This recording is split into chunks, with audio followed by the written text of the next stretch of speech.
You're listening to Change Your POV Podcast, episode 55.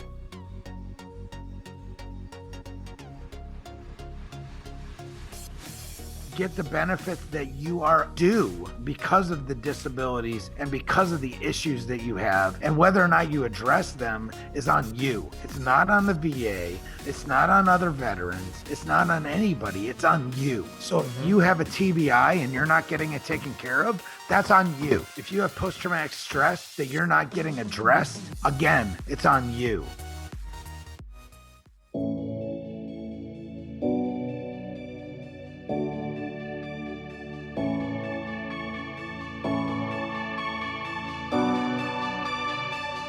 Welcome to Change Your POV Podcast, helping you navigate transitions in your life, like entering and exiting college or the military, changing jobs or careers, and providing you with the coaching and mentorship needed to help you advance in your personal or professional life. Sometimes all you need is to change your point of view. Now, here's your host, Eddie Lazary.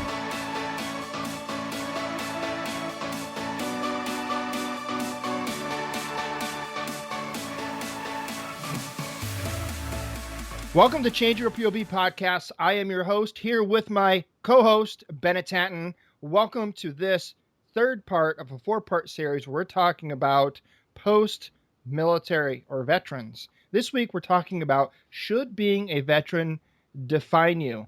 Before I get into that discussion with Bennett, I'd like to quickly say, if you're in need of a resume, head on over to 7dayresume.com. It's a free email online training course that I developed, breaking everything down in a 7-day, very easy, consumable sections to help you learn everything you need to know about drafting your recruiter-ready resume.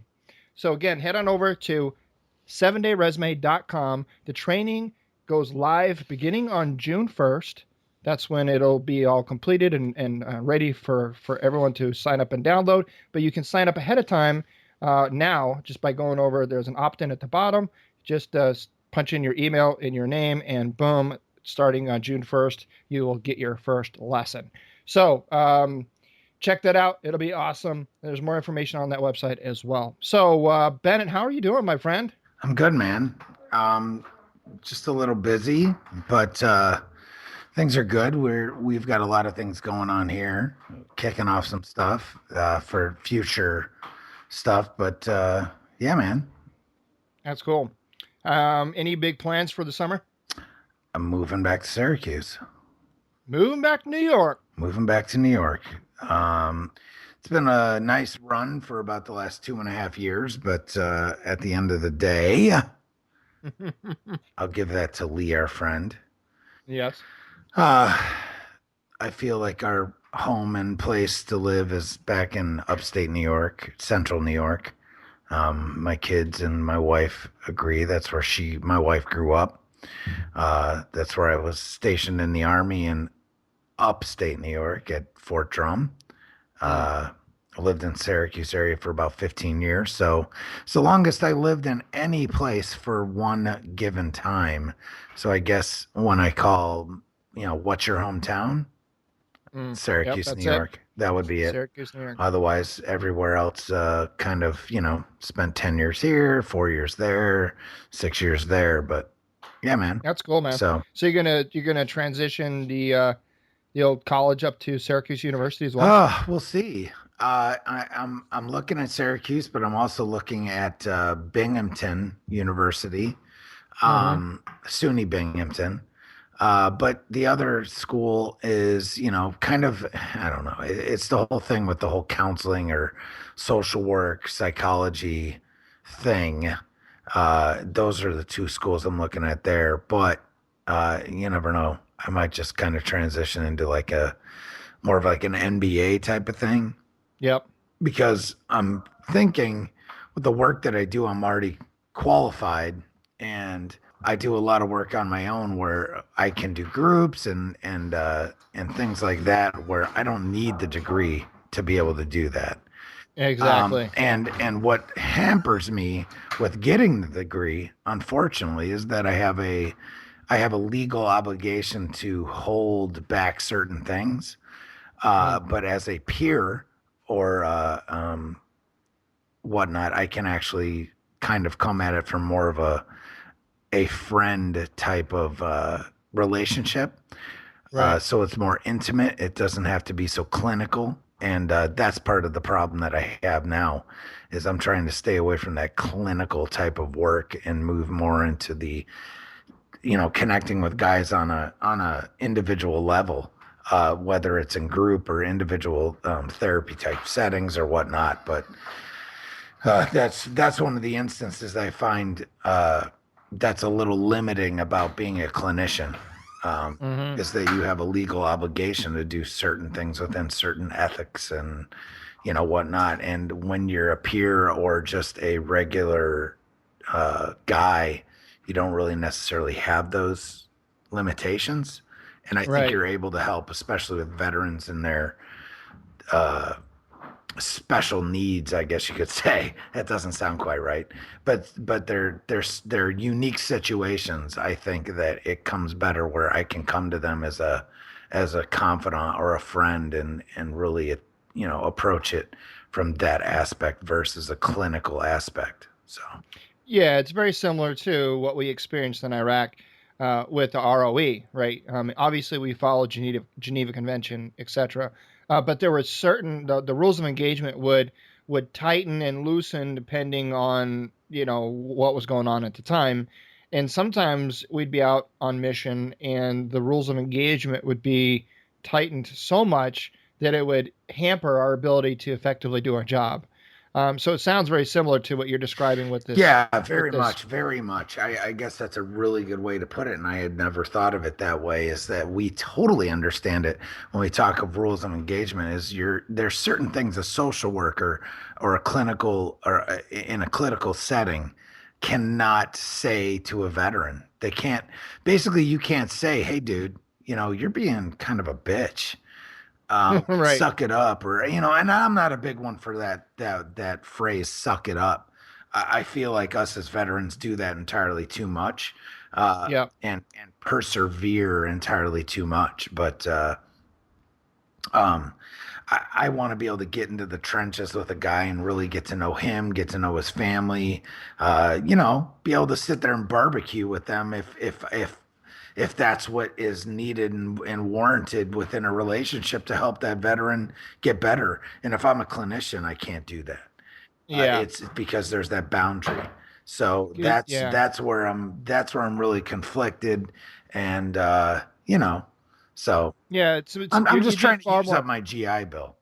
Yeah, exactly. There you End of go. the Yeah, yeah, I'm just trying to use up my GI Bill and do the right thing by that and not waste the government's time and really truly get um, the education that I want and something that'll actually positively influence what we're doing here and what we're doing with Cigars and Sea Stories and Warrior Hall and everything else that we have our little hands in. right. So Yeah, and you can't go wrong with an MBA at the end of the day. no, and, That's for and that's sure. kind of how I look at it is yeah, I mean you have an MBA. Yeah. And so I really looked at that, and I've been looking at Empire State University, Empire State College, which is another SUNY university. State of New York actually has a really good public college system, believe it or not. A Hmm. lot of people poo-poo on New York State, but I'm telling you what, out of all the states I've lived in the last 2.5 years, the most friendly veteran state I've come across, believe it or not. Wow. Even more than North Carolina, Florida, or Delaware. Hmm. At the end of the day, you find a lot of Yeah. bang. I guess you could say bang for your buck. As they really try to take care of their veterans, and they have a lot of services and really good people that tend to those to that demographic. So Yeah, that's cool. exciting stuff. Yeah. So that kind of brings us right into our topic tonight, and this is one that very close to my heart because it's something I really struggled with, and talking with you, Bennett, I know that you've dealt with this, and I think many veterans that transition out of the military also deal with this, and that is should being a veteran define you? And so, to kind of put some parameters around that statement, let's kind of define what that even means. So in this discussion, we could probably parse this out 1,000 different ways. But what is this? What does that statement mean to you when I say that? To not define myself as a veteran? The answer is no, but Yeah, but there's a there's a huge but huge there, gigantic man. but there, because I No, think no, let's apologize to J Lo right now. so with the but though, it's a huge one. Um, in the essence that, again, we've said this over and over again, you're never going to be a civilian again. Yeah, that's That's right. just the reality. You're not. It's not in your cards. Um, I mean, unless you're able to go to, like, rural Idaho, and there's literally no other veterans within 150 miles in sight. You're never, and you completely reinvent yourself. You're never going to get to step away from it. That's right. And that's you rebelling against a huge part of who you are and what made you who you are. Mm-hmm. I mean, especially if you're a GWAT veteran, uh, that really is the defining point of your life. It's the defining time period of your life. Let's be honest. I mean, you join the Army, the Marine Corps, the Air Force, the Navy at age 18, 19, 20, whatever, and then the next thing you know, within the next 4 to 5 years, you're at war, probably 2 out of those 5 years, Mm-hmm. right? Right. At least once out of every four, yeah, if not more. And that is a defining purpose. You watch people killed. You lose friends, and you lose guys that are your brothers and sisters.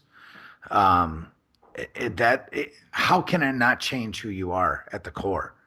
So that part of being a veteran will never ever go away, and I think you're kind of defined by that to an extent. All right, but Yeah, but I mean, we're very proud people. We're proud individuals. We served our country. We answered the call. I mean, this it's an all volunteer army. Nobody put a gun to our head and forced us to join the military, right? We don't live in certain countries where it's mandated that you join and do a certain number of years in federal or in their national service.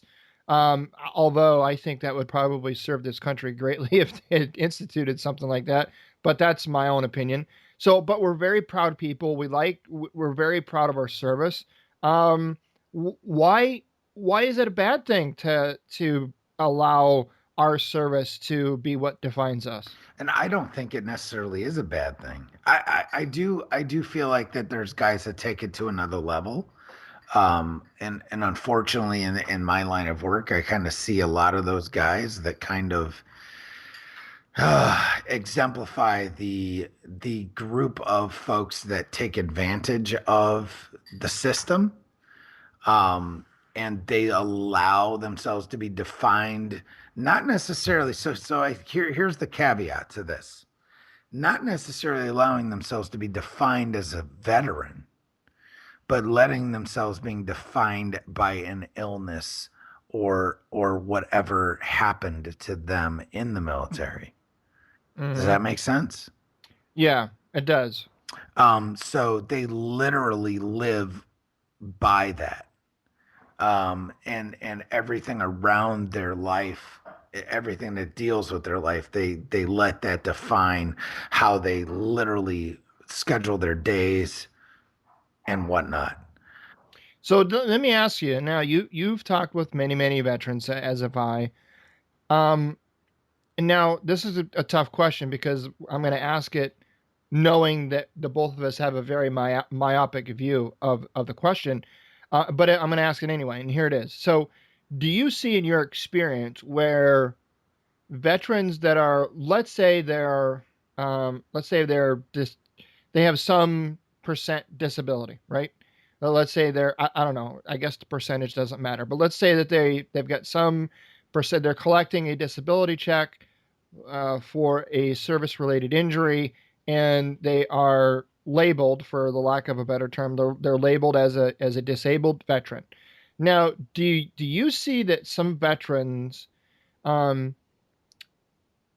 curtail their life to live up to that disability?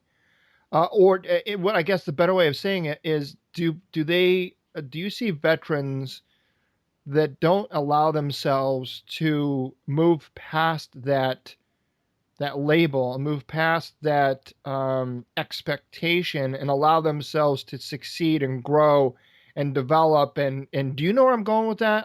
It's hard to really describe I do, what and it. you don't want to be disrespectful about it. Right.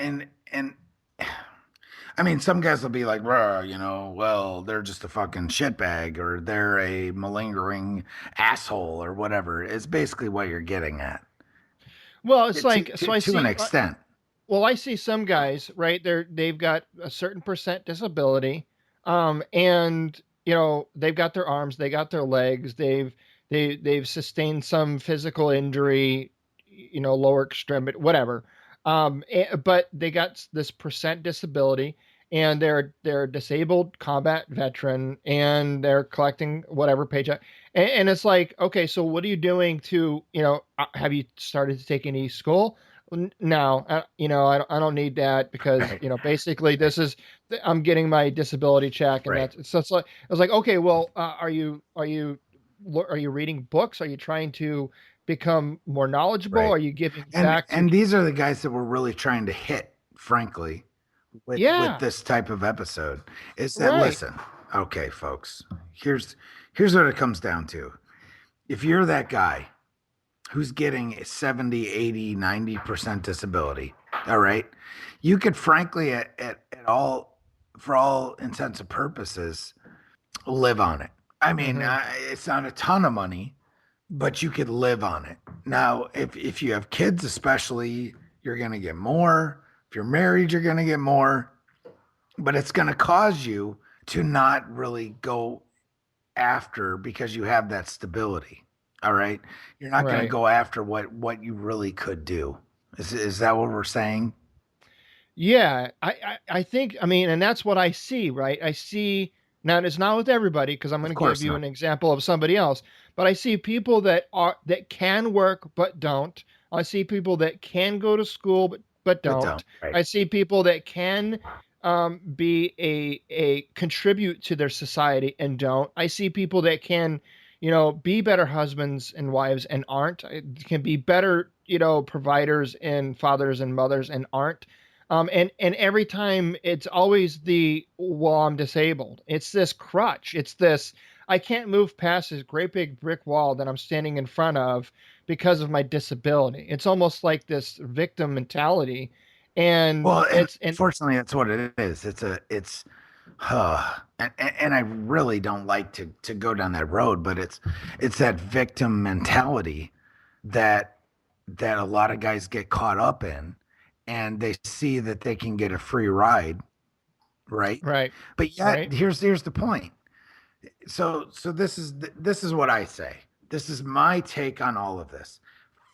By all means, if you feel as though you are owed, it's not really an owed thing, but it's you rate whatever you did in the military, and you rate, you got blown up, you got attacked, you've got, you understand what I'm saying. I don't have to go through all this stuff. You get the rating that you're owed, right? mm-hmm, Okay.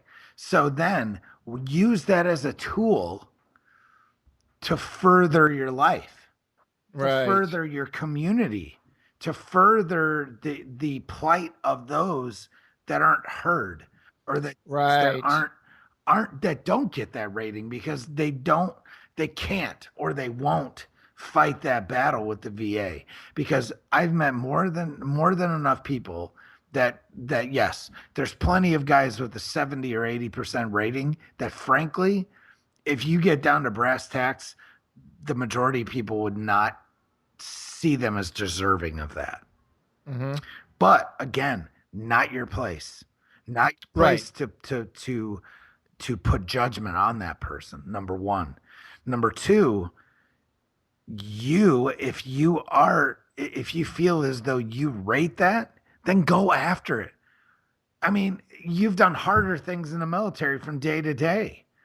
I Mm-hmm. mean, you go on these missions, you do all this stuff. If you got blown up, then you know what? Go get those benefits that you are rated, Frank. Right. I mean, And here's sorry, and sorry. here's the What are you accomplishing going against it? What are you accomplishing because you're saying, "Oh, I'm a man and that dude's not." I'm sorry, but at the end of the day, you're just a jackass. If you're too proud to go get the benefits that you are due because of the disabilities and because of the issues that you have, and whether or not you address them is on you. It's not on the VA, it's not on other veterans, it's not on anybody, it's on you. So if hmm you have a TBI and you're not getting it taken care of, that's on you. If you have post traumatic stress that you're not getting addressed, again, it's on you.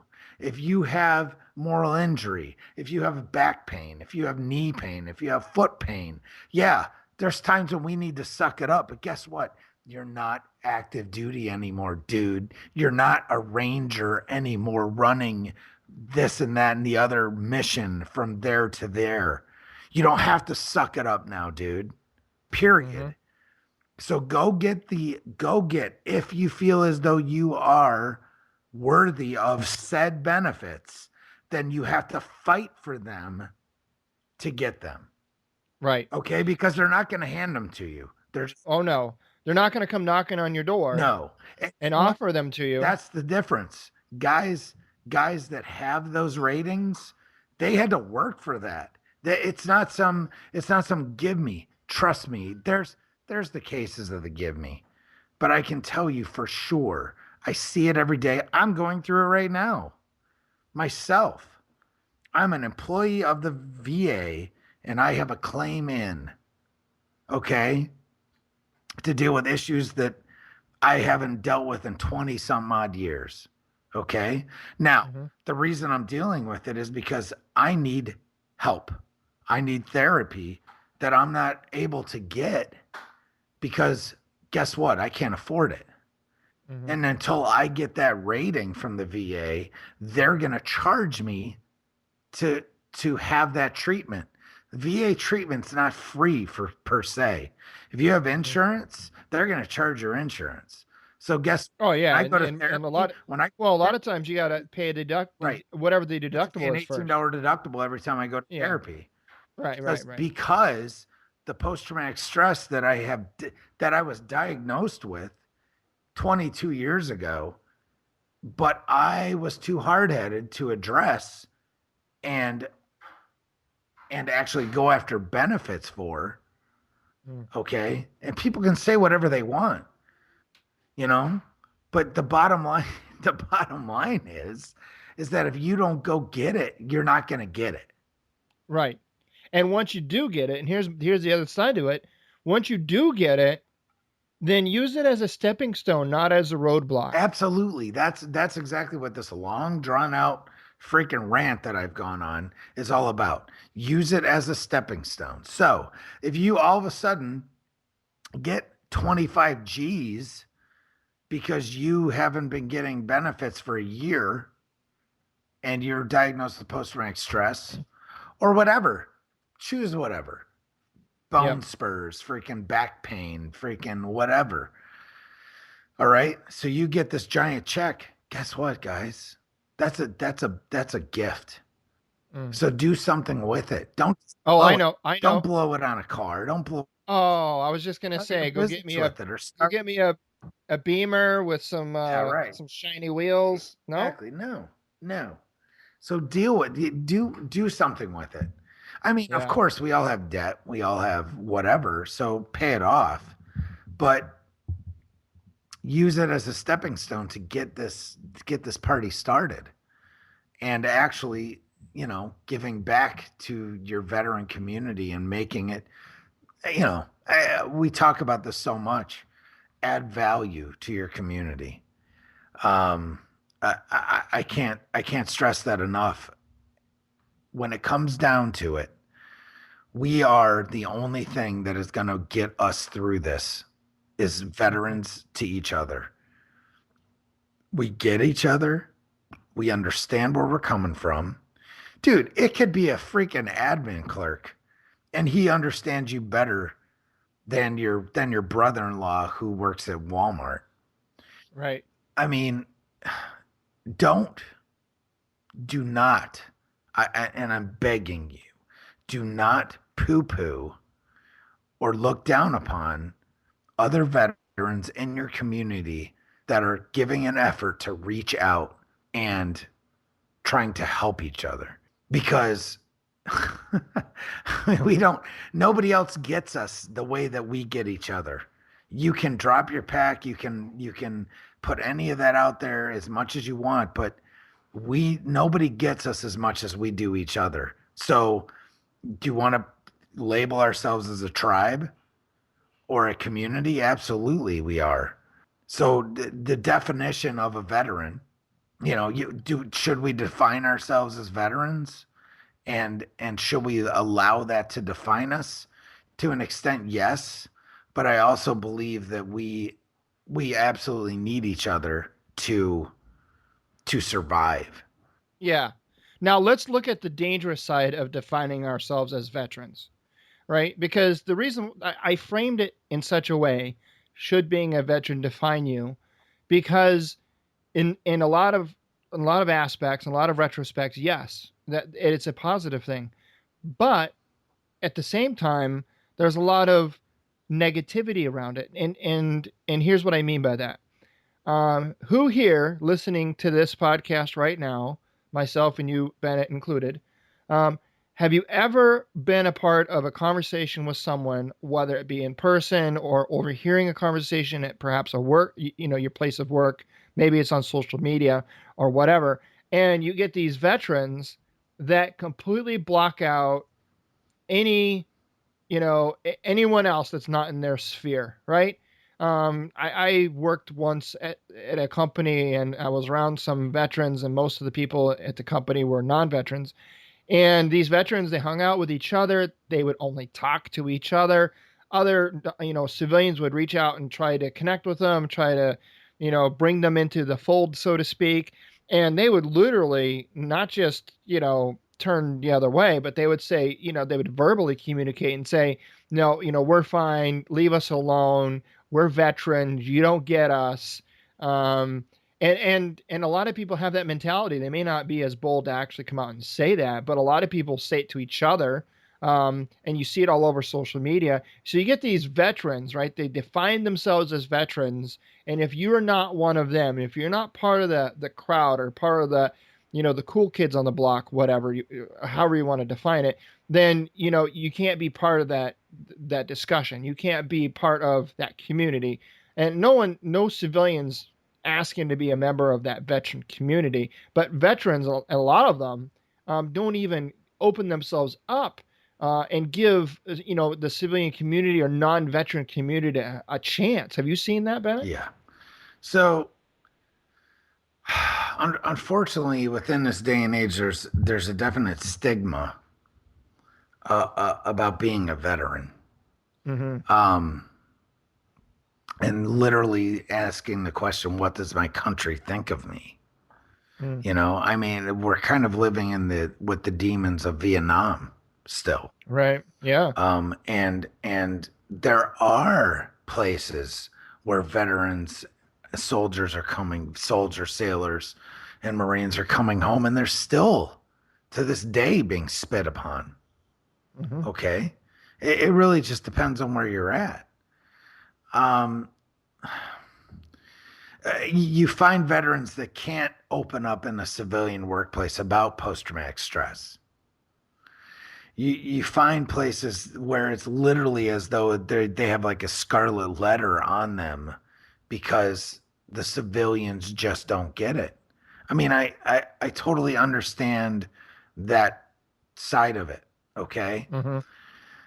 But again, here's what we have to figure out. is how do we bridge, and I hate using these words, how do we bridge that civilian veteran divide? How do we do that? Right. How Right. do we how do we not how do we understand that? I think you know what it come. Oh man, that's a dude. That's a question, right? And it's not one with a very simple answer. But people don't think it's there. There's really Oh, it is. there's really people that think, oh no, we love our veterans.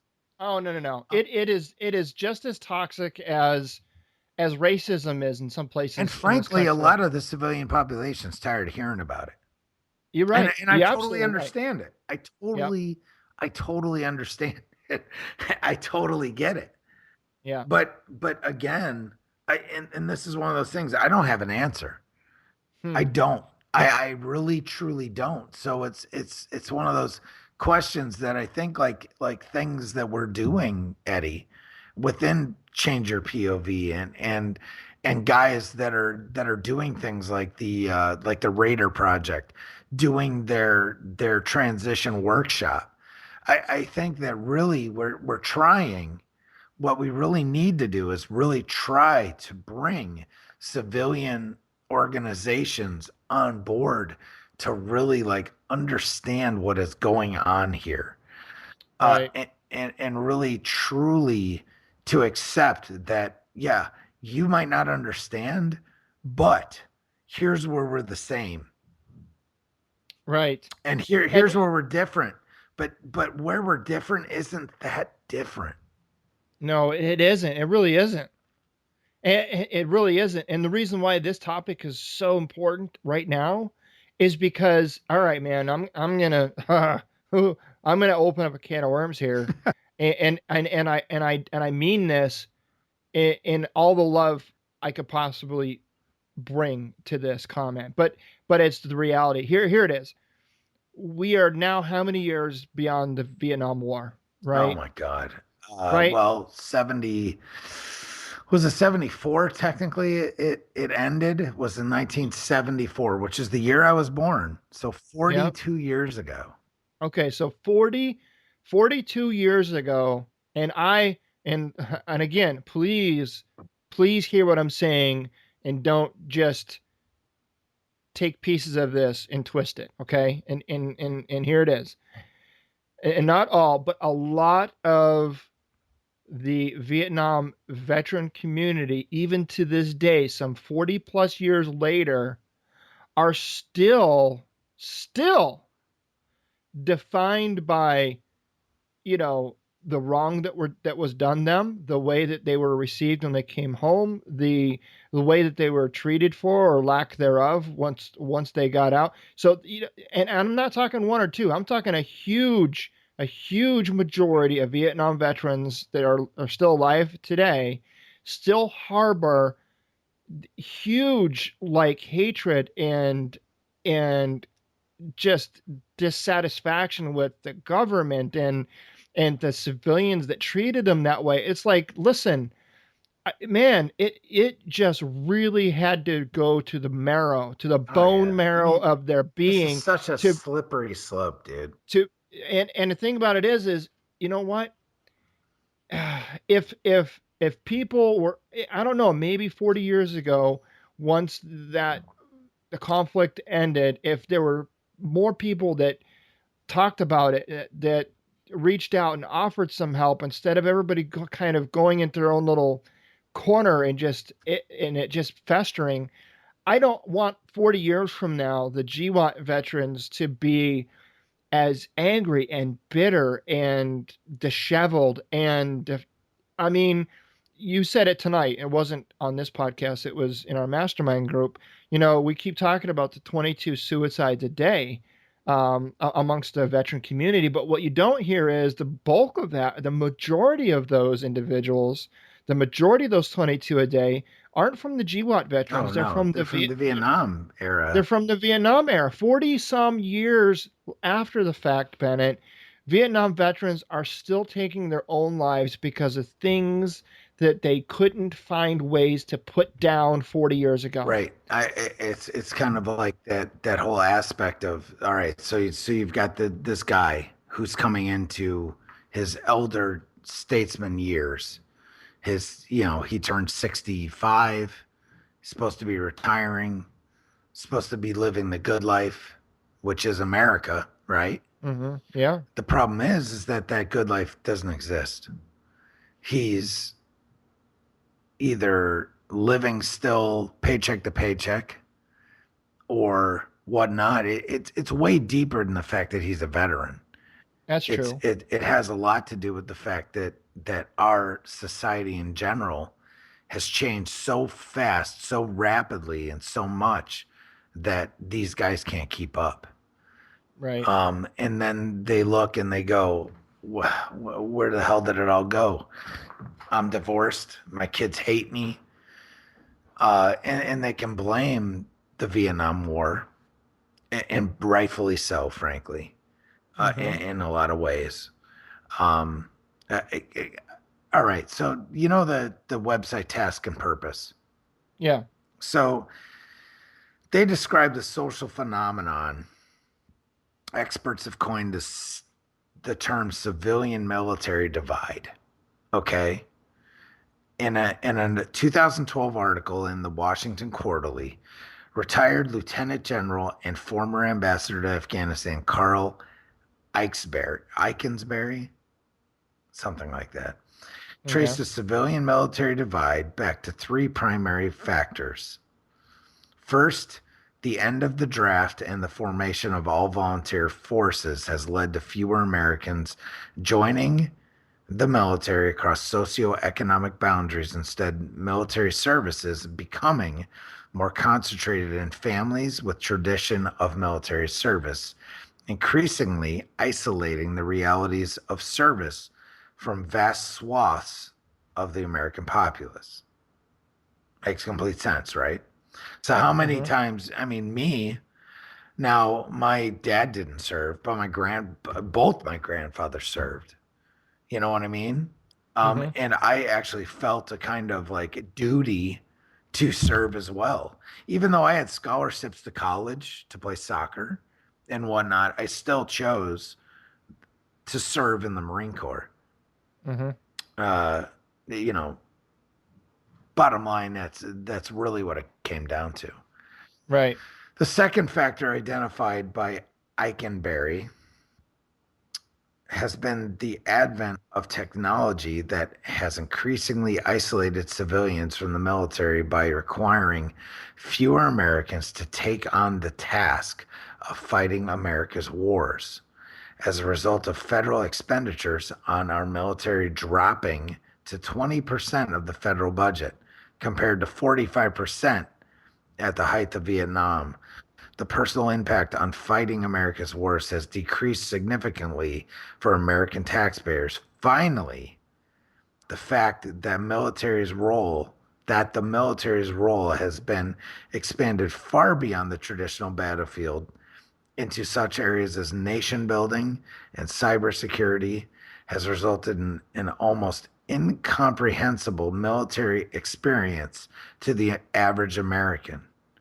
As Eikenberry and his co-author David M. Kennedy elaborated in the 2003 New York Times op-ed, together these developments present a disturbingly novel spectacle, a maximally powerful force operating with a minimum of civilian engagement and comprehension. So what he's saying is less people across the board have skin in the game with their families, with their friends. Again, since 9/11, less than 0.5% of the American populace really has been involved in the wars that we've had since then. Right. So even if you expand that, so say you take family, friends, extended family, and all of that, what are we at? 4 to 5% of the American population actually has probably skin in the game. Right. So that's where the divide is, really, is that the average American just doesn't know what the hell is happening. It really is that simple. I've met people No shit. I've actually met people in school, like in college. Yeah. They literally don't know a veteran. Right. I mean, they have no Right. idea. They have no clue what it means to have a friend or a family member be in harm's way. They don't Mm-hmm. have a clue. And it seems like you're like, holy shit, is that really possible? But yes, it is. Mm-hmm. And Yep. that really affects the way that people look at these conflicts, and the way that the military is because they don't have skin in the game. The one thing I want to bring up, okay, and it's something that I feel everyone needs to look at. I mean, what's his name? The dude from the war correspondent. Yeah, Sebastian Younger. All right, Okay. he talks about there's an article on Task and Purpose, again, Task and Purpose. Over valorizing vets does more harm than good. Everyone Mm. should read that. It's actually a really good article. He also does a TED Talk. Sebastian Younger, just look it up. Sebastian Younger TED Talk. Okay. Mm-hmm. But the other side of this that I want you to look at is the I want you to look up, audience, Mike Haney TEDx. Mike Haney. He is the vice chancellor of Veterans Affairs at Syracuse University. He's a Air Force officer and started the Institute for Veterans and Military Families. He gives a TEDx talk on the moral obligation to know our veterans. It kind of is like the cherry on top of what we've been talking about tonight. Mm. It is a great TED talk. It's only 12 minutes long. Take the time, go watch it. I don't know if we can put it in the show notes. I'm sure we can. Yeah. If I can find it, I'll a show. link to it, I'll put it in the I'll show send it notes. to you. Okay. And Sure, it man. basically talks about the moral obligation of the citizenry to understand what's going on with the veterans in today's environment. Right. It's only 2 years old, so it's pretty relevant. Mm-hmm. I know Mike Haney personally. He's a great person and totally gets it and does his job, extensively to try and help veterans in this space. Right. So with that being said, these are all things that can help you kind of navigate through this whole minefield of a topic that we're doing tonight. Yes, it is a Unfortunately, minefield. there's not an easy answer to any of this. No, there isn't. Um, and there's plenty of other resources out there for you to look at. Everything from Havoc Journal to Task and Purpose to the Raider Project to Warrior Hall. I will post as many possible things that I can find within the next few days on our website and our Facebook page to Yeah. Do you help want to? cover this stuff. Yeah. Do you want to announce that to the group? By the way, Oh, the new Facebook page. oh, so yeah, we have a new Facebook page for Change Your POV podcast. And of course, you put me on the spot there. Yeah. Hell yeah. Facebook. So, we decided that it was time to set this up where we actually have a designated Facebook page for Change Your POV instead of um, just running off of Eddie's page. So Right. it's Facebook/Change Your POV. It's that Nice. simple. Or just go to your Facebook page and check in the search bar and type in Change Your POV, and I'm pretty sure it'll come up. Nice. So we've got a lot of stuff on there where Eddie and I are diligent about adding stuff, everything from medical marijuana for veterans, which Congress Yep. just passed, which is a pretty big deal, depending on how you feel about it, to um, uh, Nick Palmasiano's video for Range 15. By the way, Range 15, June 15th. Find it in the theater near you and sign up to go get it. I'm pretty sure it's going to be an awesome movie. Yes. I'm putting it out Yes. there. I have nothing to gain from any of that, but I am big fans of Ranger Up, and I'm big fans of Article 15, and these guys do good things for the community, and go out there and support this movie. I think it'll do great things. I mean, come on, guns, violence, zombies. Zombies, Come on, blood, what is it? Does it get any better than that, dude? There's and military humor and Yes, military humor is huge. So yeah, luckily, I'm military going to be humor. able to go see this actually on Saturday, this coming Saturday, because this is going to air Friday, right? Yeah. So tomorrow, I will be going to see this movie at the GI Film Festival. Oh, cool. First time, luckily, so I get to see it a little earlier than some. But at the end of the day, I'm also going to go see it again for the second time at in Baltimore, well, outside of Baltimore, on June 15th. So check that out. And these are all things that guys are doing in our space, man. It's not Yep. an excuse to not go out there and do good things. Do not allow the fact that you are a veteran, or should I say this, that you're a disabled veteran, hold you back from doing anything. You're not disabled, dude. At the end of the day, us as veterans, we're force multipliers.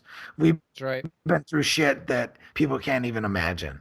And you know what? Take that knowledge, move forward, drive on, and get the freaking shit done. Find a problem and fix it. Yep. And Amen. that's what it's all about. So Fantastic. Well, that will do it for this episode, folks. I hope you enjoyed this dialogue between Bennett and I. It's been a good one. Should being a veteran define you? It really all depends on how you let that impact you, your life, your friends and family around you, and the rest of your life. Get involved. Find a way to help. Provide value to those around you. And it's an honor to be a veteran. Wear it proudly. Don't let it wear you. Right. I guess that's at the end of the day what we're trying to say. it is the big deal. I mean, It seriously, is. don't, wear it. Don't let it wear you. Don't let it wear you. That's right. You can find everything we talked about today in the show notes page over at changeyourpov.com/episode 55.